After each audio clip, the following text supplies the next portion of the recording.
Hey guys, this is Radian here, and today I'm going to discuss what I think is the best way to level up your characters.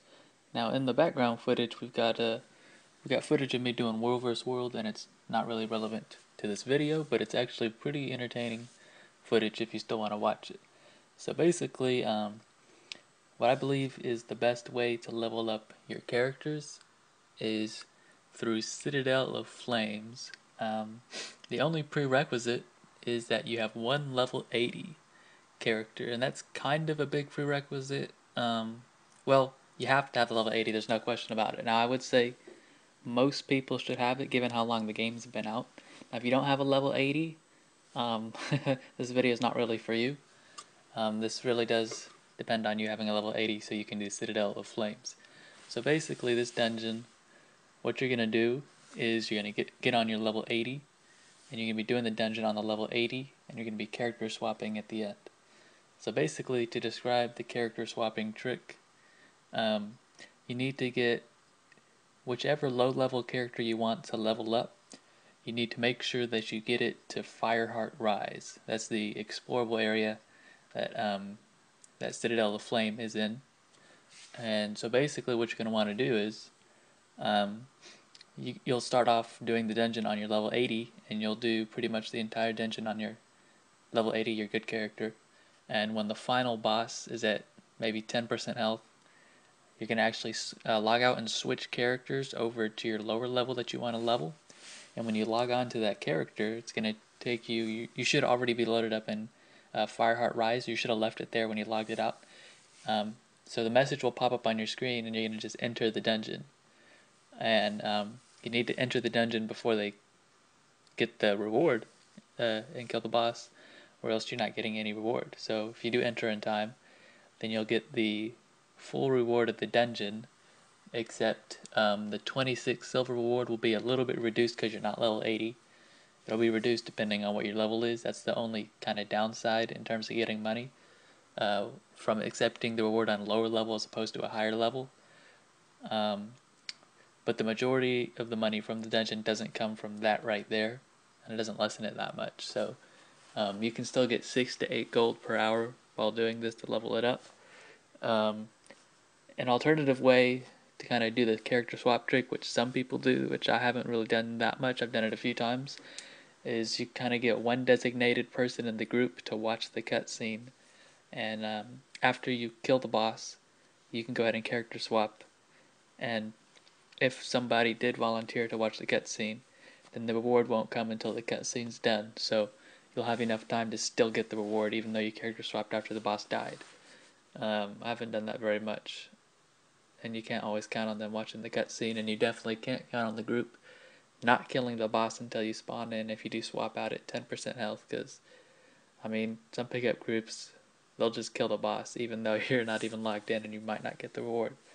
So that's why you want to try to get a good feel for the right time to log out depending on what your internet speed is. And sometimes the group won't just go ahead and kill the boss, and they'll wait for you. Just depends on the group. Um, as far as getting groups that will let you character swap, not every group is going to let you. I would say don't do any of the elitist groups if it's in a group that's saying that they want Berserker Warriors and Berserker Mesmer, and they're really specific with what they want. Um, I'd say most of the time they're not going to let you character swap because they're just really elitist. They don't care about you, and they just want to do the dungeon as fast as possible. Nothing to slow them down. Um, so I would basically just join the groups that say they're doing. Oh, by the way, this is Path 1 Citadel of Flames. This is Path 1. So I would join the groups that say they're doing Path 1 and they're looking for more people, but they don't specify which type of people they're looking for. Those groups would be, I would say 95% of the time, those types of groups would let you character swap at the end. So yeah, that's pretty much how you do it. You don't have to have a berserker setup to do the dungeon. If you're in a non-elitist group, they'll pretty much take any profession, whatever weapon set, armor set you have. Now, berserker gear is the best for the dungeon. Now, if you have level 80 exotic gear that's not berserker, then I probably wouldn't just buy a Berserker gear just for that dungeon unless you're going to really do a ton of runs. And just getting one character level 80 I don't think is enough runs for to feel worth buying a Berserker gear just for that dungeon because it's so expensive. Even if you buy the char carving, even if you spend your char carvings on Berserker gear, you can only get the trinkets off the trading posts, and they're terribly expensive. But anyway, so yeah, that's what I do. Now, another important thing about maximizing the amount of levels you get would be to have.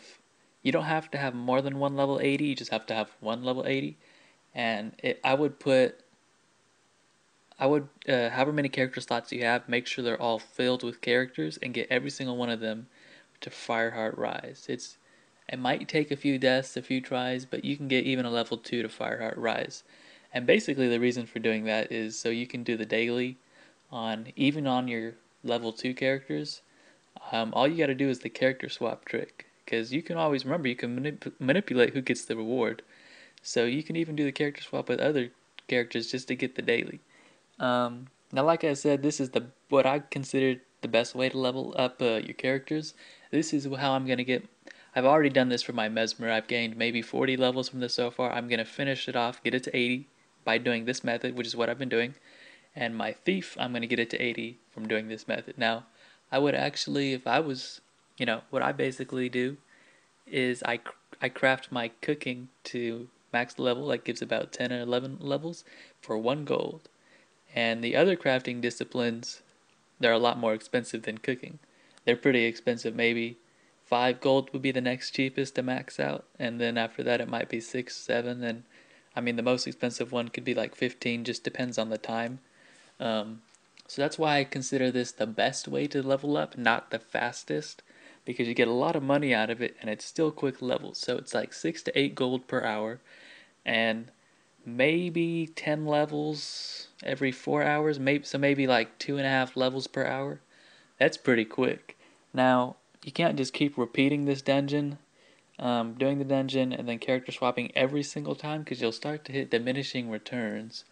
When you hit diminishing returns the first time you hit it, you're going to get half the experience that you previously got. So you can't just keep repeating it. So what I'll kind of do for the rest of this video is just kind of explain the diminishing returns system and how to determine the order you want to do the dungeon in and which characters to kind of maximize how fast you level up. So I mean, if you know how that works, then get to it. No point in watching the rest of the video. But basically, to describe diminishing returns, it's what they put in, because they don't want people botting and doing the dungeon, I don't know, 30 times a day on their bots and disrupting the economy and giving themselves an unfair advantage. And then also, to some degree, they've said they don't want people grinding and just repeating the same path over and over and over and over again, so they put in the diminishing return system. Um, so basically how it works is if you keep repeating the dungeon and you beat it, and you get the reward for a dungeon, and then you get the reward a second time, within 30 minutes of getting the reward previously, you can hit diminishing returns, you'll get like half experience, you might get the full silver reward maybe, but you're not going to get the full char carvings, you'll get like half. And then if you do it again, the stuff just starts to decline, and I believe, yeah, I know the experience gets halved after you first hit diminishing returns. Um, the karma might still be full, but some of them don't decline. Some of the types of rewards do decline. Some don't after the first time, but then more times after that, then you'll see them all start to decline. So basically, the way I kind of go about timing such that I don't really hit diminishing returns is I have all my characters. So I have 4 level 80s, but that doesn't matter. You just need 1 level 80. The key is I got all of them to Fireheart Rise, so they can all do the dungeon. And the daily reward, this is key, the daily reward, which is like once per character, yeah, you can do on each character. The daily reward doesn't affect diminishing returns. So if you do a dungeon and get the daily, and you do it again, you don't get diminishing returns. So you still get the full reward, but but you can remember, you're not going to get the same amount of char carvings, you'll get 20. 20 is the max reward char carvings, but the daily does give 60, that's a one-time thing. So basically what I'm saying is, the first time you do it, you'll get the daily, that's 60. Then you do the non-daily, because you already did the daily, you don't hit diminishing returns. So everything's still max, like the experience, the silver, the karma, that's still max experience. It's just the char carvings are going to be 40 less, because you're done with the daily. Daily's the only one-time thing for the day. Now, because the daily doesn't affect diminishing returns, what I would do is, this is what I do. Okay, so I log in, and let's say I haven't done any of my dailies. I'll do the Mesmer first. So that's a daily right there. Then basically when I say I do my Mesmer first, my Mesmer is the character I'm trying to level up. It's my low level character. So let's just say this. I'll do the low level character first that I want to level up. But I do it on my level 80, but I character swapped that low level to get the reward. So I got the reward on the low level first. That's the daily, my first time of the day. And then I'll do the dungeon again. I'm on my level 80. Remember, you only do the dungeon on your level 80, but you can character swap at the end.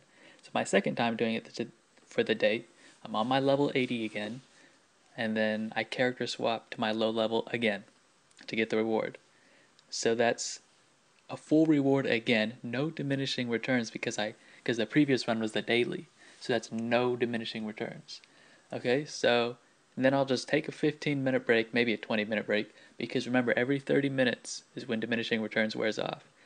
The time you get the reward to the time you get the reward again. So basically, I don't have to take 30 minutes off. I can take, let's say, 20 minutes off. And then by the time I beat the dungeon again, it might have been 30 minutes. So that's what I'm kind of hoping for. So then my next run, my third run of the day, would be after I waited a little bit because I just got the non-daily reward. So I'll do it on my level 80 as always. I'll swap to my low level again, and I'll get the full basic reward, 20 carvies, not the daily because I already did the daily on my low level. And then the next time I do the dungeon, I'm going to do it right again with the same group, unless they disbanded. I'm going to go right back into it, and I'm going to do the dungeon on my level 80, and then I'm going to get the daily reward on a different character. Basically, you can get it on that level 80. The key is you finish that dungeon without your low level. So you want to get a daily reward on some character. And then you got the daily reward so you can do the dungeon again without hitting diminishing returns because it will have been enough time because the daily doesn't affect diminishing returns. And then you can pick up the reward on your low level again and then keep alternating. So here's the sequence. Pick up the reward on your low level, pick up the daily on a different character, then go back to your low level. Now take a little bit of a break, 15 minutes, 20. Beat the dungeon on your low level, then beat the daily on a different character, then beat it on your low level again. Take a break and then just keep doing that. Now alternatively, if you want to go a little bit quicker and don't want to take too many breaks, you can just beat the daily on a character, then beat it on your low level, then beat the daily on a different character, then beat it on your low level. But the way I kind of said it first, which is when you're doing kind of sandwiching the daily in between two runs with your low level, that really gives you quicker experience if you have more time of your day, because once the dailies are done across all characters, then the best you can really do would be to get a group, do the dungeon, take a 15-minute break, do the dungeon again, take a 15-minute break, do the dungeon again, and just keep repeating, only beating it on your low level. And the problem with that kind of is you have to keep finding new groups because you have to wait for diminishing returns to wear off. Whereas before you had the daily, so you could actually character swap to do a different daily, so you wouldn't have to take your 15 or 20-minute breaks, and you can do it with the same group. You don't have to go through the pain of finding a different group. So anyway, that's really what I would say is the best way to level up your character. That's what I'm doing for my characters, and if you have any questions about it, I'll leave a link to gw2lfg.com in the description. That's where you find your groups for Citadel of Flames. If you don't know how to do Citadel of Flames, it's pretty easy. I'll leave a link in the description to one of my other videos where I actually give a guide on how to do that dungeon. And I think that should be all you need to know. Also, I guess, because there's sometimes where, like waiting for diminishing returns, you might ask, what do I do when I'm waiting for my diminishing returns in that 15 to 20 minute window? Well, if you want to do the story, if that's something that's interesting to you, you can do it. I wouldn't do it. It's not interesting to me. I've already beaten it enough times, and it's not really quick experience. But you can do that. Another thing you could do is just map completion.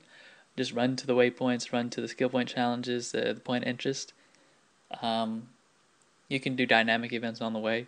As if you want map completion, that actually does give pretty quick experience itself as well. You can hop in world versus world to get more experience that way. If you have any karma trains going on, that's can actually give you 2 levels per minute. Excuse me, no. 2 levels per hour karma training. Pretty good money, except if you're not on level 80, you're actually not going to get near as much money. But yeah, that's pretty much that's it for the video. If you have any questions, go ahead and send a question in the comments section below, and I'll get back to you. So thanks for watching, guys. See you next time.